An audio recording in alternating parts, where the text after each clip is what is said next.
रामपुर गांव में दो घर आमने सामने थे। एक में था मीत, एक किसान का बेटा, मेहनती, सरल और संवेदनशील। दूसरे में था अमित, एक स्कूल मास्टर का बेटा, होशियार, आत्मविश्वासी लेकिन थोड़ा घमंडी। बचपन की गहराई ऐसी थी कि खाना आधा आधा बांटते, बारिश में एक ही छतरी में चलते और गर्मी की छुट्टियों में पेड़ पर चढ़कर आम तोड़ते। मीत की मां अक्सर कहती, जैसे राम और लक्ष्मण थे वैसे ही ये दोनों हैं, पर वक्त कभी एक जैसा नहीं रहता। दोनों ने 10वीं तक साथ पढ़ाई की। अमित के पापा चाहते थे कि बेटा इंजीनियर बने। मीत के पिता चाहते थे कि बेटा खेत संभाले। एक दिन स्कूल में राज्य स्तरीय परीक्षा की घोषणा हुई। मीत ने मन लगाकर पढ़ाई की और परीक्षा में अमित से आगे निकल गया। गांव में शाबाशी मिली, लेकिन अमित के पापा को ये बात नागवार गुजरी। अमित के मन में पहली बार ईर्ष्या ने जन्म लिया। उसने मीत से धीरे धीरे दूरी बनानी शुरू कर दी। मीत को समझ नहीं आया कि उसका सबसे अच्छा दोस्त अब बात क्यों नहीं करता। अमित शहर चला गया, एक नामी कॉलेज में दाखिला लिया। मीत गांव में रह गया, खेत में काम करता और बच्चों को ट्यूशन देता।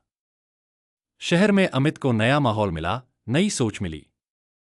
वहीं मीत ने अपनी सादगी में ही बड़ा सपना देखा, हर बच्चे को पढ़ाना जो स्कूल नहीं जा सकता।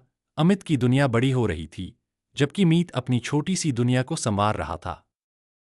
अमित ने इंजीनियरिंग में टॉप किया और मल्टीनेशनल कंपनी में नौकरी लग गई। बड़ी गाड़ी, बड़ा फ्लैट और दिखावटी दोस्त, उसकी जिंदगी अब ग्लैमर से भरी थी। उधर मीत सुबह खेत में काम करता, दोपहर को बच्चों को पढ़ाता और शाम को गांव के लोगों की मदद करता। एक दिन गांव में एक बच्चा बोला, सर, हम भी शहर जाएंगे ना? मीत मुस्कुराया, जरूर, और तुम मुझसे भी बेहतर बनोगे। 10 साल बाद अमित एक सरकारी प्रोजेक्ट के सिलसिले में गांव आया। वो एक बड़े अधिकारी के तौर पर आया, सरकारी गाड़ी, चमकते जूते और बॉडीगार्ड्स के साथ। उसे गांव के स्कूल में भाषण देना था।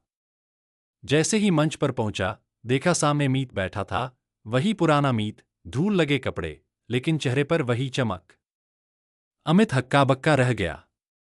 भाषण खत्म होते ही मीत ने उसे गले लगाया। कैसा है यार? अमित ने कहा, बढ़िया। तू भी अच्छा दिख रहा है। पर मन में अपराध बोध था, उसने मीत को 10 साल से याद भी नहीं किया था।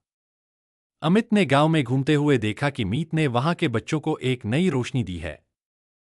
टूटी हुई झोपड़ी में वो क्लास चलाता, बच्चों को गणित, विज्ञान और जीवन के पाठ पढ़ाता। एक रात अमित ने मीत से पूछा, तू शहर नहीं गया? तुझमें तो बहुत टैलेंट था। मीत बोला, शहर जाकर खुद बन जाता। गांव में रहकर औरों को बना रहा हूं। वो जवाब अमित के दिल में गूंज गया। अमित शहर लौट गया, लेकिन उसका दिल अब गांव में ही था। उसने अपनी सैलरी का एक हिस्सा मीत एजुकेशन ट्रस्ट को देने का फैसला लिया। उसने एक एनजीओ की नींव रखी, मीत फाउंडेशन, और मीत को उसका चेयरमैन बनाया। अब मीत गांव से ही बच्चों की ऑनलाइन शिक्षा, किताबें, कपड़े और स्कॉलरशिप दिलवाता। धीरे धीरे 20 गांवों में उसका नाम फैल गया। अमित की दुनिया बदल चुकी थी।